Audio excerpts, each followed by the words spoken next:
Oke, ingat bahwa filsafat ilmu pada masa klasik cirinya adalah makrokosmosentris. Saya katakan tadi bahwa pusat kajian para ilmuwan, para filosof dipusatkan pada alam besar sebagai sumber kebenaran. Ya.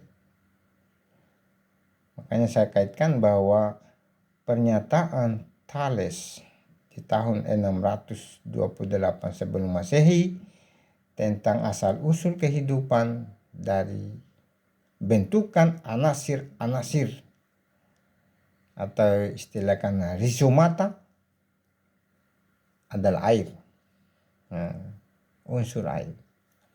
Meskipun dibantah oleh Anaximenes sebagai murid Anaximandros, bukan air, tapi itu adalah hawa, udara. Bukan hawa udara, tetapi perpaduan daripada 4 anasir: air, tanah, api, udara. Ini nih. Filsafat itu masih berkembang di kalangan masyarakat sampai sekarang. Ada prinsip di kampung tadi bilang, anak pertama itu dari air. Ya, memang iya, dari air. Anak kedua itu sifatnya seperti tanah. Ya kan? Anak kedua kan sabar ya. Sabar itu. Ya, maka rasakan itu anak kedua. Kalau anak pertama itu kayak apa deh? Anak manja ya, kayak air maunya mengalir begitu saja ya. Manja-manjanya. Anak kedua itu dari tanah. Anak ketiga itu agak ya sedikit emosional ya. Karena dia dari api, selalu menggembor-gemborkan kemampuan, kecantikan, keindahan. Dan anak keempat itu unsurnya udara ya. Gampang dia beradaptasi memasuki wilayah-wilayah, ruang-ruang. Tidak ada ruang yang hampa bagi anak keempat. Nah, itu menurut filsafat orang tua di kampung. Yang tidak punya anak, ya, atau anak satu saja berarti sudah campur semua di situ. Itu filosofi yang terkadang orang mungkin anggap bahwa tidak bermanfaat atau tidak logis ya. Baik, saya kembali katakan tadi bahwa sesungguhnya memang kehidupan itu kan awalnya dari uap ya, uap air ya. Uap itu terbentuk daripada terjadinya dentuman besar. Ada teori Big Bang. Itu Big Bang itu menurut kajian ilmu pengetahuan itu dari atom, ya kan? Terpecah menjadi 3 tadi, proton, elektron, dan neutron. Makanya saya kaitkan proton itu adalah muatan positif, elektron adalah muatan negatif, neutron adalah netral. Mungkin secara fisika bisa kita lihat dalam berbagai membuat aliran ya. Mungkin secara elektronik. Tapi ini secara filosofis. Bahwa di dalam diri manusia, kata Iqbal, ada mengandung 3 unsur itu. Proton adalah unsur cinta.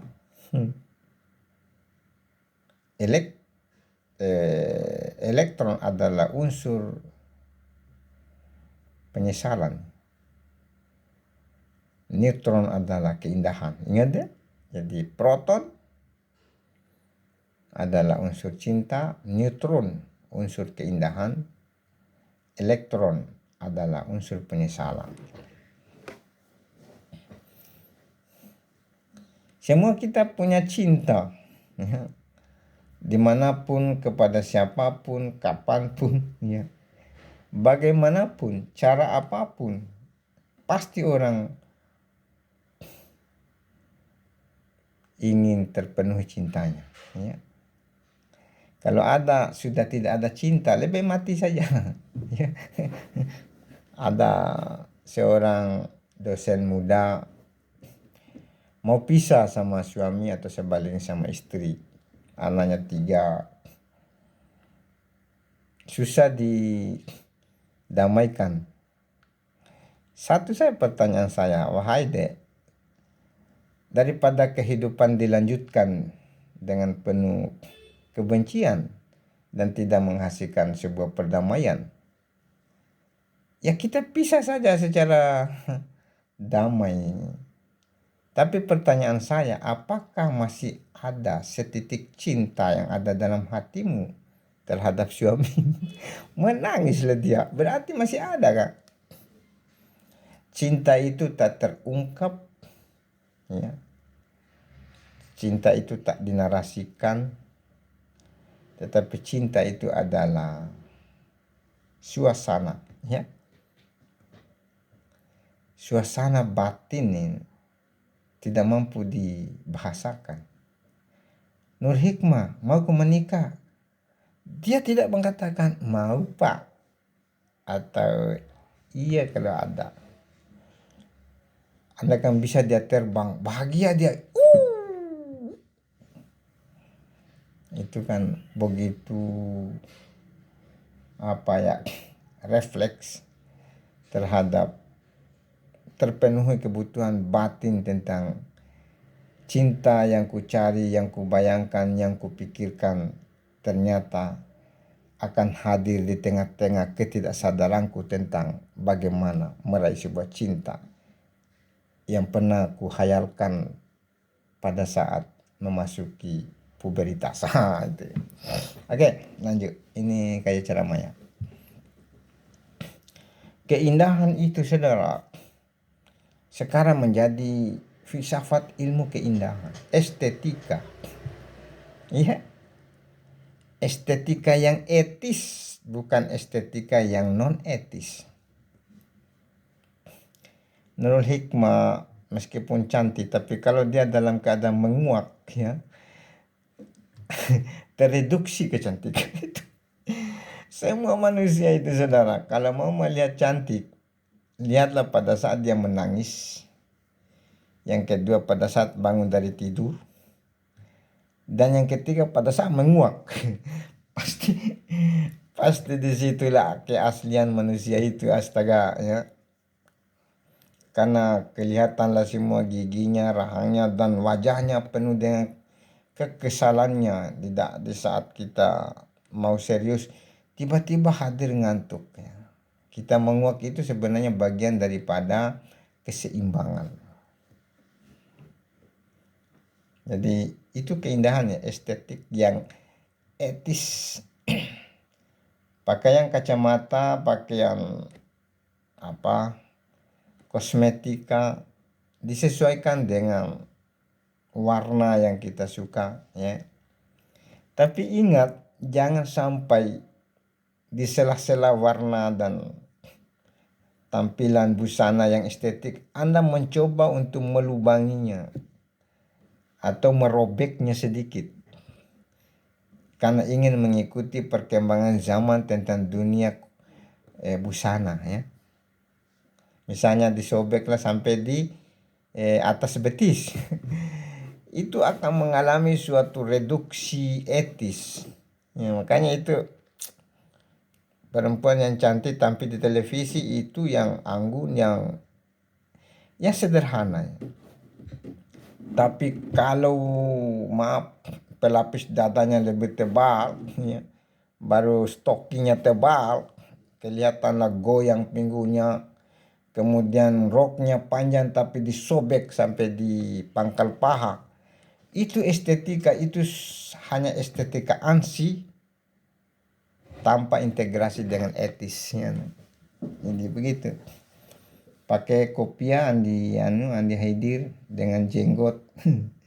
hitam dahi titik 3, tapi mencolek perempuan di tengah jalan, hilanglah itu tentang identitas dan ideologi kejenggotan, cambangannya. Jadi jangan coba-coba kita melakukan sesuatu yang kontradiksi dengan realitas hasil daripada reaksi terhadap aksi yang ada. Oke, itu kata Aristoteles. Oke, jadi siapapun kita, mencintai dan ingin dicinta, siapapun kita memiliki keindahan yang relatif. Kalau kamu bertanya, tuanya itu istrinya Pak Abdullah, ya memang kan sudah mau 50. Dia bilang sudah kurang cantik. Ya kan memang manusia itu kan mengalami suatu penurunan. Bagi kamu tidak cantik, tetapi wanita yang tercantik bagiku adalah istriku. Iya, itu tidak bisa dipungkiri, saudara. Meskipun mungkin nanti istrinya Andi Haidir sisa 3 giginya. Karena selalu makan coto baru dilanjutkan dengan minum es, yang akhirnya rusaklah gigi. Jadi dipasanglah gigi palsu, menghiburi diri mengingat lagunya Rhoma Irama, pasang gigi palsu kembali muda lagi. Ya, kan? Tidak bisa muda karena gigi sudah hilang. Itu hanya sebuah cara untuk menenangkan jiwa di tengah keramaian hati, kegelisahannya. Baik saudara ya, jadi yang terakhir itu adalah elektron. Elektron itu muatan yang negatif, itu yang selalu ada pada diri kita. Ada yang kontradiksi terhadap kebaikan. Maka menjadilah sebuah penyesalan dalam hidup kalau melakukan itu. Jadi kita dalam hidup ini tidak boleh dipisahkan antara cinta, keindahan, dan penyesalan.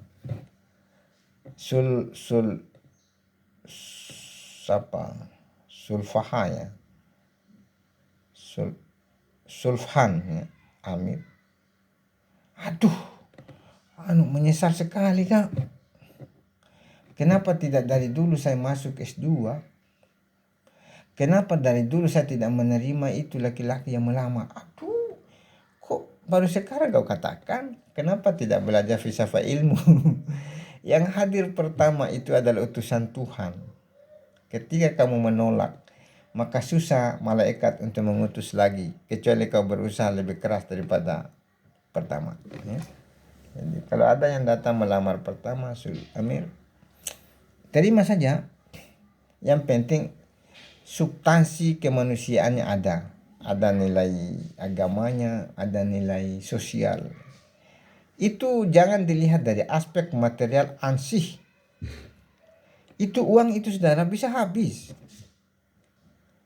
Tapi nilai spiritualitas, nilai sosial, nilai cinta, itu tak bisa dihabiskan.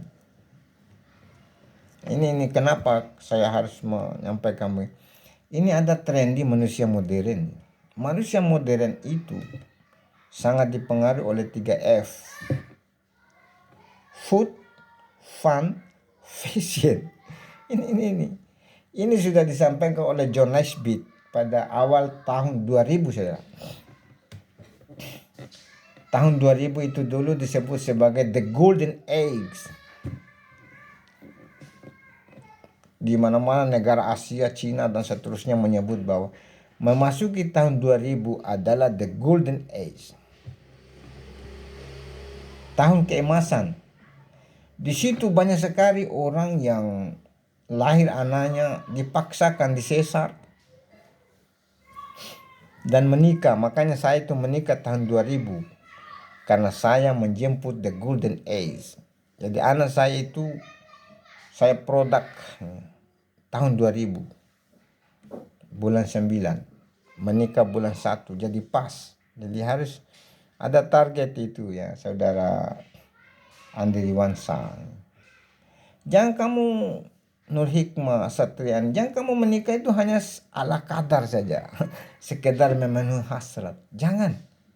Kamu punya planning ya, melahirkan sang manusia cerdas, manusia yang kalau istilahnya Nabi Ibrahim ya bersama ketika dia berdoa bersama Hajar, Rabbi habli minas solihin fabassarnahu bigulamin halim.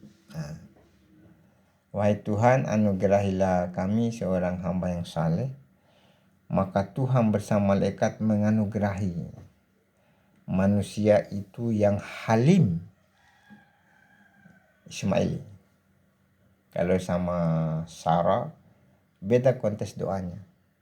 Rabbi habli minas solihin fabassarnahu bigulamin alim. Anak yang alim, halim. Alim adalah Ishak, halim adalah Ismail. Karena itu planning untuk produk manusia baru itu Andi hadir. Dua-duanya dia alim dan halim. Dia halim memiliki alim, ya kan? Menurut orang bahasa Arab itu halim itu lebih daripada alim. Karena dia cerdas dan sabar. Kalau alim itu cerdas. Makanya keturunan Ishak itu ya, yang di Israel, Yahudi dan sampai dengan Karl Marx dan seterusnya, Bill Gates, itu dari alim. Terkadang dia melupakan nilai-nilai ontologi kemanusiaan, ontologi keilmuan. Kalau halim, dua-duanya ada spiritualitas, ada rasionalitas, ada spiritualitas. Jadi kembali di sini. Baik. Di episode kedua, filsafat ilmu itu bukan lagi berada pada posisi makrokosmosentris, tetapi dia masuk pada mikrokosmosentris. Tahu mikrokosmosentris? Pusat kajian filsafat ilmu pada masa itu dipusatkan pada alam kecil. Makanya episode ini dimulai dari zamannya Socrates, zamannya Plato, dan zamannya Aristoteles. Ingat.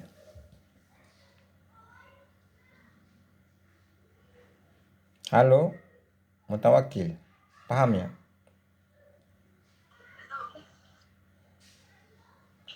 Ya, dicatat.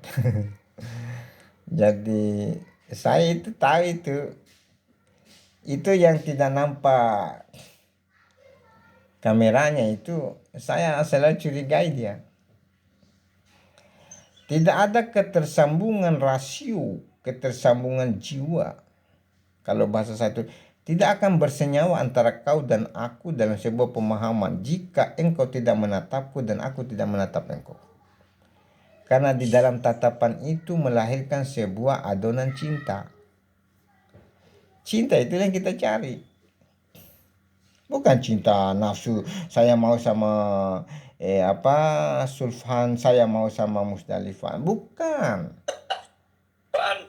Bukan. Yang kita Sulfan.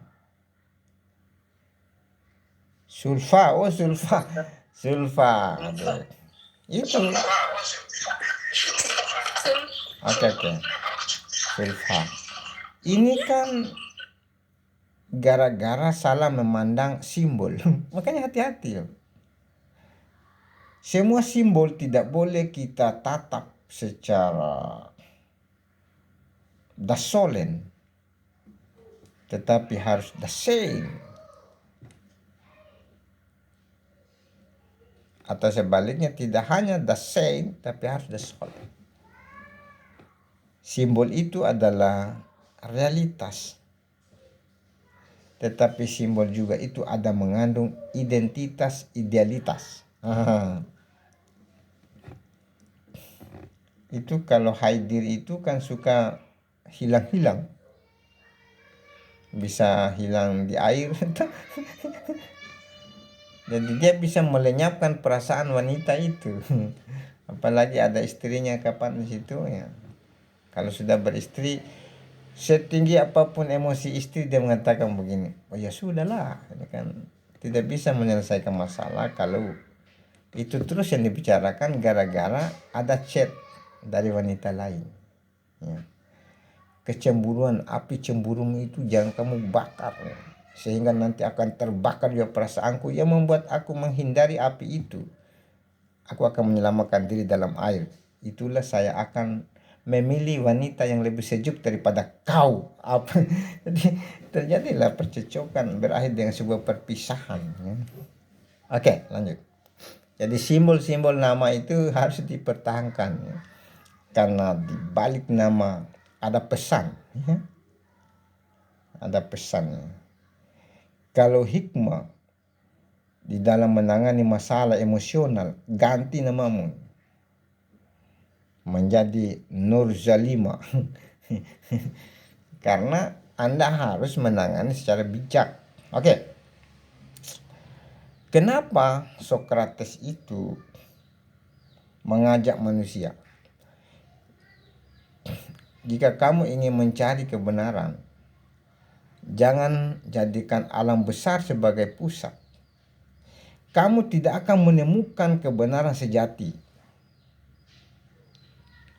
Karena itu kamu kembali alam kecil. We are small natural. Kira-kira begitu. Alam sagir. Ya. Jadi manusia itu alam kecil. Apa yang ada pada diri manusia, itu juga yang ada pada alam. Satu, air. Itu air yang ada di lautan, di sungai. Dia bisa ditundukkan oleh setetes air mata wanita cantik. Bisa dipahami. Ketika wanita cantik dihina dan dijalimi oleh seorang raja, dan rusaklah vitalitas kecantikan itu, kewanitaan, maka bumi yang ada di dunia ini akan goyah. Iya tak? Terjadi bencana. Contoh, kenapa terjadi bencana di Aceh tsunami? Karena air mata perempuan tidak dihargai, katanya. Di pantai-pantai wanita telah dilakongkan sebagai putri duyung yang berkeliaran. Katanya ya. Misalnya mungkin saja di daerah Palu, kenapa terjadi bencana?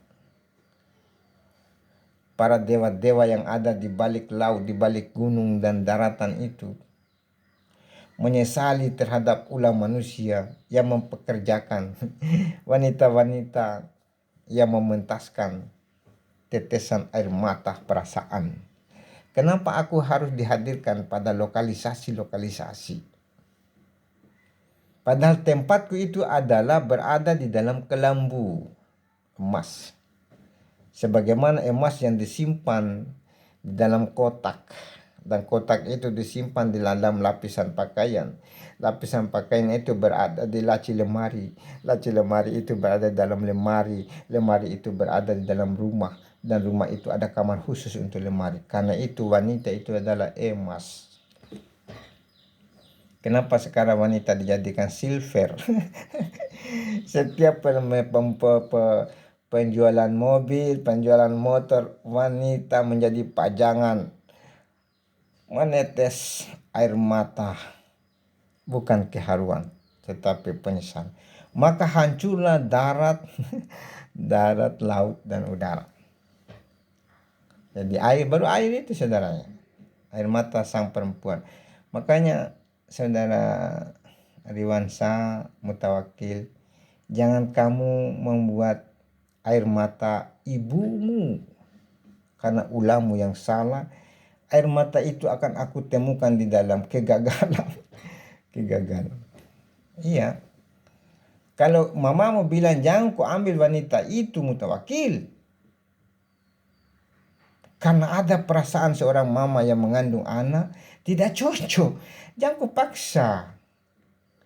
Tidak sakinah mawaddah warahmah. Tapi jangan juga ikuti semua maunya mama, karena ada juga itu mama itu perasaan karena dia bilang jamu ke cari yang lain nak. Ada temu keturunan tak terlalu dekat mah. Baik, itu. Di dalam diri manusia ada tanah. Di dalam alam ini kan bumi ya. Bumi itu tempat kehidupan. Semua makhluk dia hidup di atas tanah. Dan kita semua ini tanah, saudara. Jangan terlalu sombong. Nur hikmah, itu wajahmu itu wajah dari tanah, lihat. Satriani, Haidi, Mustalifah, Nurul Fatihah. Wajahmu itu adalah dari tanah yang diinjak manusia setiap hari, yang diinjak oleh pepohonan, semua makhluk. Makanya hinalah engkau di hadapan Tuhan, bersujudlah kamu, karena kamu semua dari tanah. Saya juga, masa saya bukan dari tanah. Kalau ada beberapa kali kita menyatakan cinta kepada seorang perempuan, aku mencintai, dia bilang, ngaca dirimu dulu lah dong. Kamu katakan yang terakhir. Kamu sudah 3 kali saya katakan cinta, kamu tidak ada respon. Maka hari ini saya nyatakan kepada Anda, hati-hati saudara.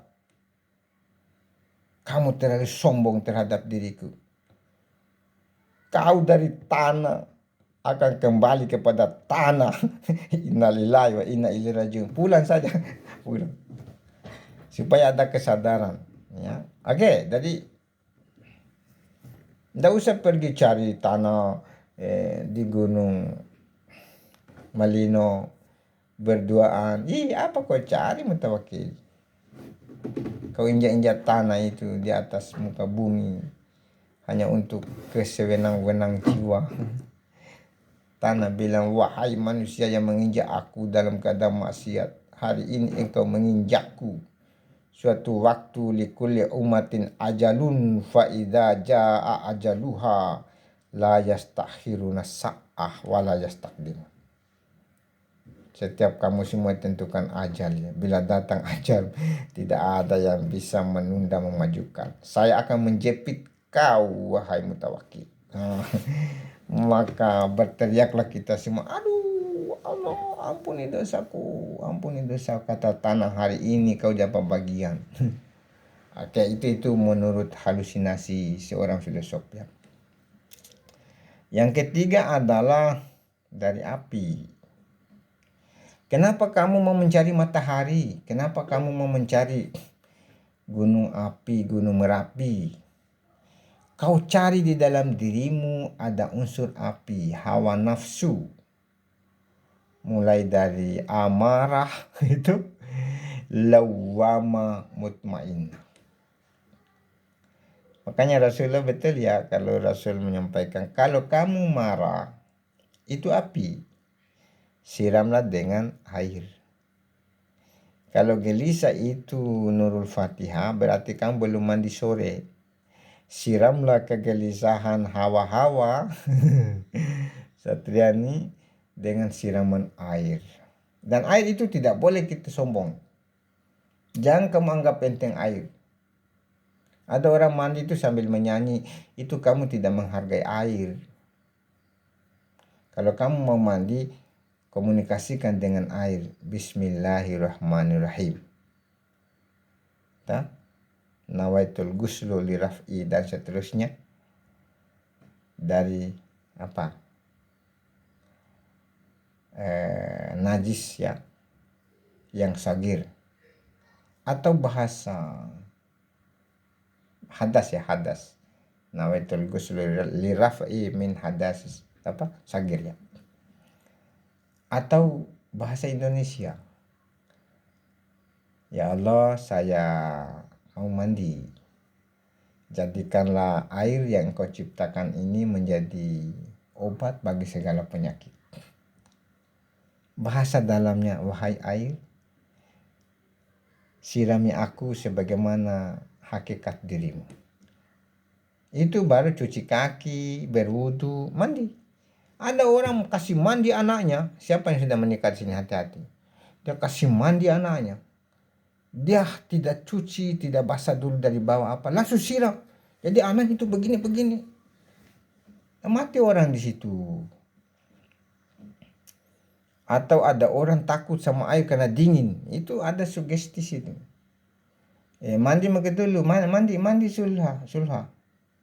Dingin kah? Dingin betul itu. Jadi ada komunikasi batin kau dari air kepada air. Yang terakhir tadi adalah hawa, yang ketiga udara. Kita hidup ini karena itu tadi anasir udara. Semua makhluk butuh udara dan kita ada. Itulah kesimpulannya bahwa pada masa Sokrates, Plato, Aristoteles sepakat bahwa filsafat ilmu kembali membahas tentang manusia sebagai pusat alam raya. Oke, saya kira itu. Meskipun di Sokrates, Plato, Aristoteles itu terjadi kontradiksi, kontroversial. Sokrates guru, Plato murid, Aristoteles murid. Seorang guru berbeda dengan murid atau murid berbeda dengan guru. Contoh, Sokrates mengatakan kebenaran itu ada pada diri manusia. Dia katakan gnoti pseudo. Catatnya gnoti pseudo. Gnoti kenali atau dari kata gnosis. Apa kalau bahasa Arabnya arafaya. Gnoti pseudo diri, nafs. Gnoti pseudo kenali dirimu. Makanya kalau kamu lewat, satu-satunya mobil yang menulis stiker itu di Sulawesi, di Indonesia saya itu. Kalau kamu melihat beliau yang tulisannya gnoti pseudo, saya punya itu ya. Tegur saya. Karena saya mengajak orang, kenali dirimu. Kau punya motor NMX, saya punya motor Honda Revo. Kau sombong ya? Kesama di motor. Sampai juga di Bone tempatnya Andi Haidil. Cuma beda, mungkin NMX 5 jam, ya 3 jam. Honda Revo 5 jam. Sampai juga lah. Jangan melihat semua itu yang nempel pada dirimu, tetapi lihatlah fungsionalitas itu. Jadi gnosi siatu. Kenali dirimu. Karena kebenaran ada di dalam ini. Tapi karena Plato tidak puas, tidak bisa temukan kebenaran ilmu itu. Saudara Zulkifli ada keterbatasannya. Kalau saya tanya di mana Tuhan? Tidak mungkin engkau mengatakan di dalam diri. Dirimu itu sebagai bersemia atau tajali Tuhan. Hati itu kan lofe. Itu alif lam lam hu. Di hati itu tempat bersemi nama Allah. Karena itu kata Plato, kebenaran bukan pada diri tetapi ada di atas. The idea of good. Ide yang tertinggi. The idea of good. Ide of good. Catat kau Zulkifli, kenapa kau pusing-pusing? Oi Zulkifli, catat. Idea of good. Jangan kamu andalkan itu ingatanmu. Pasti kau lupa. Manusia itu selalu lupa terhadap yang dia ingat. Saya saja kalau bonceng istri, saya suruh singgah beli sayur, saya pergi beli yang lain, saya lupa bahwa istriku belum naik di motor. itu karena dunia ideal yang kupikirkan sehingga aku melupakan dunia realitas, ya, dunia real. Jadi begitu saudara ya. Jadi the idea of good, kebenaran itu berada pada ide yang tertinggi. Tentang apa yang menjadi kesepakatan kita, kebenaran Tuhan tidak bisa kita nyatakan menurut Zulkifli bahwa Tuhan begini.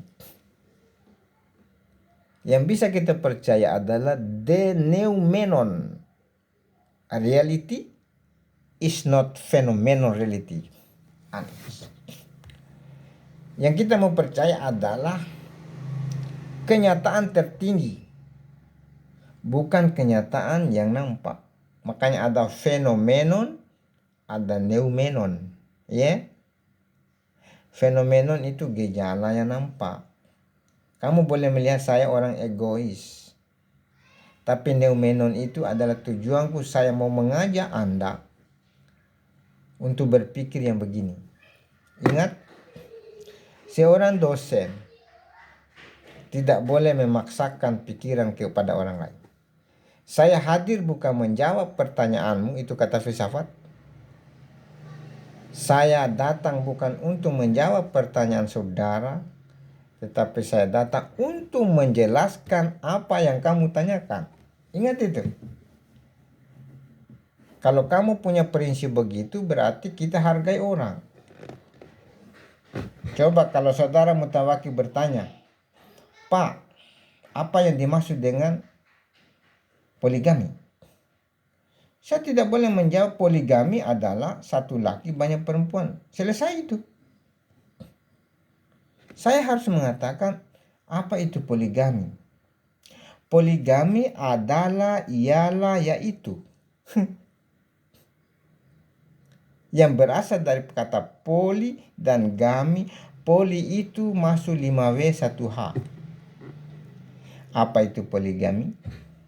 Kapan itu poli? Di mana itu poli? Siapa itu poli? Bagaimana itu poli? Dan di mana? Where? What? Why? Gitu. When? Who? How? 5W1H. Ini poli saja satu disertasi. Belum kami. Jadi dijelaskan apa kalau bahasa Makassarnya itu panasai. Agak sana bahasa Bugisnya panasai. Perjelas. Nur hikmah. Saya mau sama kamu. Mau apa? Mau ketemu, mau bertanya, mau minta tolong, mau. Kata mau itu 5W1H menjadi satu buku. Imajinasi kreatif, Sufisme Ibnu Arabi. Kok bisa? Ini dari mana ini buku ini?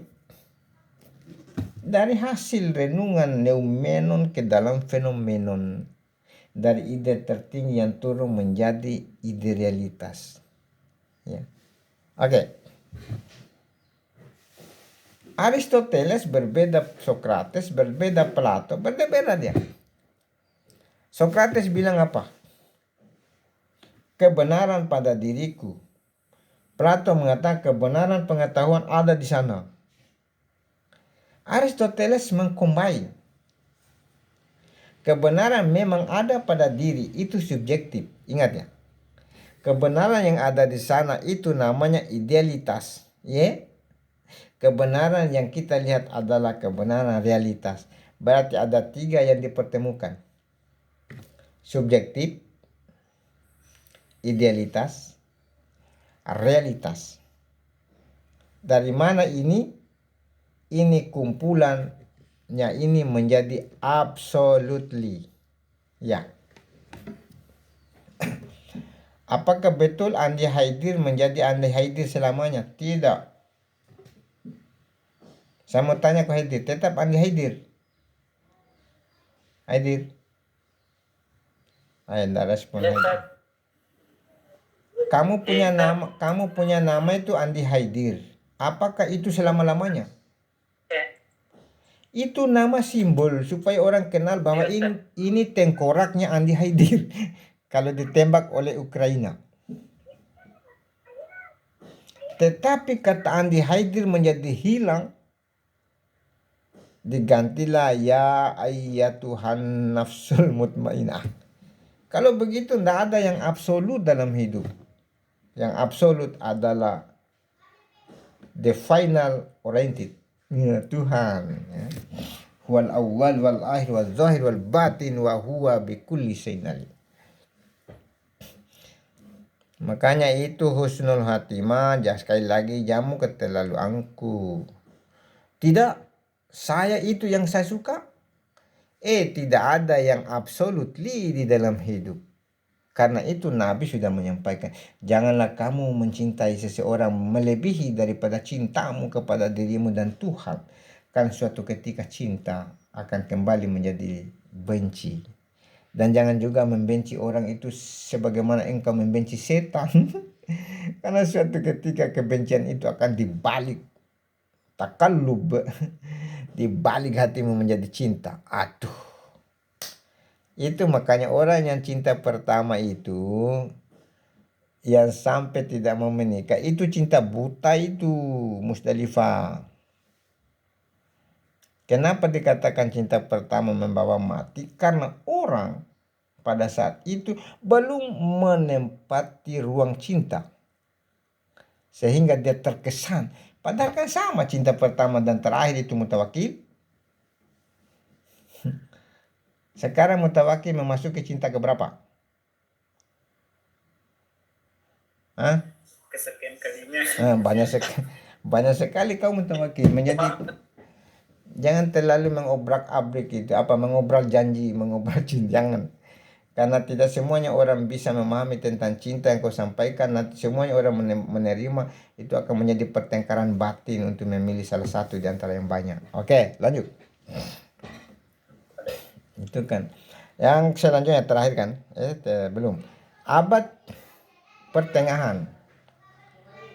Ini kebenaran perkembangan filsafat ilmu pengetahuan bukan lagi pada diri, bukan pada yang sana, bukan realitas. Dia kembali kepada teosentris. Ingat ya, tadi kan kosmosentris, mikrokosmosentris, sekarang teosentris. Filsafat ilmu pengetahuan diarahkan pada ketuhanan. Di sini muncul itu ortodoksi dan otoritarisme gereja. Dengan munculnya, saya sebut sedikit ya. Yang pertama adalah Thomas Aquinas, ya. Yang kedua Santa Agustinus, ya. Kemudian tadi Thomas Aquinas, Agustinus, Anselmus. Anselmus. Ada juga yang masukkan Gorgias. Thomas Aquinas itu selalu mengarahkan pemikiran filsafat kepada ilmu filsafat kepada nilai-nilai agama. Semua ini. Makanya muncul kejayaan agama Katolik pada abad pertengahan. Tetapi ingat, di akhir abad pertengahan 14 ya, dunia memasuki babak baru. Itu namanya era Renaissance. Tadi kan era teosentris. Era Renaissance ini memasuki dunia antroposentris. Era filsafat ilmu. Antroposentris, tadi kan ketuhanan. Semuanya serba Tuhan. Makanya ada prinsip itu, apa yang dilakukan oleh gereja itu perlakuan Tuhan. Iya. Dan dulu itu sangat sangat eksklusif. Dalam sebuah bahasanya itu dalam Timotius 2 ya. Dalam Injil mengatakan begini. Extra ecclesia nulla salus. Di luar gereja tidak ada keselamatan. Makanya semua yang tidak Katolik itu domba-domba tersesat. Inilah yang dipegang oleh para pastor dan pendeta yang sekarang yang selalu menjadi hasut adu domba atau klaim kebenaran terhadap agama lain. Berarti andai kan ini benar, Andi Haidir, Abdi Hiriwansa, semua ini adalah domba-domba tersesat. Selama kan domba itu kasih masuk di kandang gereja ya. Tapi prinsip itu berubah ketika terjadinya Konsili Vatikan II. Tadi extra ecclesia nulla salus, di luar gereja tidak ada keselamatan. Maka diganti menjadi extra nulla salus. Di luar gereja ada keselamatan. Berarti di dalam Katolik itu ada prinsip inklusivis. Tapi ketika abad modern, abad ke-15, saya katakan tadi, di abad Renaissance, kebangkitan kembali, muncullah anti agama oleh kelompok rasionalisme. Makanya dia menyebut dirinya antroposentris. Ilmu pengetahuan dan filsafat ilmu itu lari kepada pusat segalanya adalah ditentukan oleh manusia secara univers. Kalau masa Sokrates itu adalah secara parsial. Semua gereja ditinggalkan. Terjadilah sekularisasi. Inilah awal muncul daripada filsafat ilmu yang dipisahkan di dalam dunia pengetahuan. Ada pengetahuan umum, ada pengetahuan agama. Sehingga muncul prinsip science, the science is science. The religion is religion. There is not science is religion. There is not religion is science. Ilmu pengetahuan adalah ilmu, okay? Agama adalah agama. Tidak ada agama dalam ilmu pengetahuan dan tidak ada ilmu pengetahuan dalam agama. Berpisahlah dia. Menjadilah ruang yang menganga di dalam diri manusia. Maka muncullah Galileo Galilei menantang gereja. Ini awalnya oleh the King of Martin Luther. Melakukan gerakan reformasi. Disebutlah Protestanisme. Ini munculnya semua gereja-gereja ditinggalkan. Galileo Galilei mengatakan bahwa bumi mengelilingi matahari. Di dalam Injil mengatakan bahwa matahari mengelilingi bumi. Disinilah Galileo Galilei bertentangan dengan ajaran gereja dan menantang karena gereja itu adalah Tuhan dunia. Sehingga dihukum gantung. Maka berkabunglah dunia bahwa agama tidak bisa kolaborasi dengan ilmu atau integrasi, tidak bisa. Inilah yang mencoba merongrong di dalam relung-relung keislaman. Ingat ya? Maka hadirlah filsafat ilmu ini untuk mencoba memediasi, tarik ilmu pengetahuan, tarik agama ketemu dalam sebuah kolaborasi integritas itu integrasi. Maka muncullah perkembangan filsafat ilmu yang bersifat linguistik. Jadi sudah berapa itu? Kosmosentris, mikrokosmosentris, teosentris, antroposentris, kemudian linguistik yang kelima. Ini yang kebahas nanti kita diskusi. Semua bahasa itu mengandung makna filsafat. Saya benci sekali kamu Haidir. Saya benci sekali kamu Haidil. Apa arti benci? Orang bilang benar-benar cinta, berarti tidak benci namanya. Jadi filsafat ilmu itu mencoba memahami tentang makna perkataan. Kalau ada orang bilang, saya benci. Tidak benci itu. Tidak benci itu. Itu sebenarnya cinta ya. Boy, lama sekali. Dari mana kamu? Kurang ajar itu. Lama aku. Baru ketemu kak, rindu sekali. Ternyata di balik benci ada rindu. Astaga, jadi manusia ini berada dalam sebuah lingkaran, ya, lingkaran elektron dan lingkaran proton. Baik, saya kira itu dulu. Lantas sekarang mau diapakan nih filsafat ilmu? Itulah. Mau diajarkan tentang ontologi ilmu bahasa Arab. Apa hakikatnya itu bahasa ya? Epistemologi bahasa Arab. Dari mana itu bahasa? Kena bisa aku ngomong sejak tadi sudah 55 menit. Non stop, tidak ada air minum. Allahu Akbar. Engkaulah Ar-Rahman Allamal Quran. Apa? Ar-Rahman. Apa lagi? Kenapa saya lupa? Ar-Rahman Allamal Quran. Quran ya. Allamal insan amal. Halakal insan itu. Allamahul bayan as-samsu wal kamaru bihusban wan najamu wasyajaru yasjudan was samaa rafa'ah wa wada'al mizan. Ya. Allah tatagaw fil mizan. Kenapa bisa ya? Qalu subhanaka la ilma lana illa ma 'allamtana innaka antal alim. Ada nilai bahasa. Apakah bahasa saya tadi mengandung makna, nilai value terhadap diri Anda?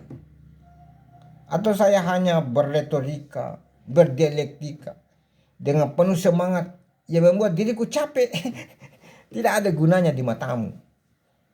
Karena boleh jadi engkau tidak suka materiku, atau boleh jadi engkau lebih suci daripada diriku, atau sebaliknya, aku sedikit suci, kamu banyak kotor.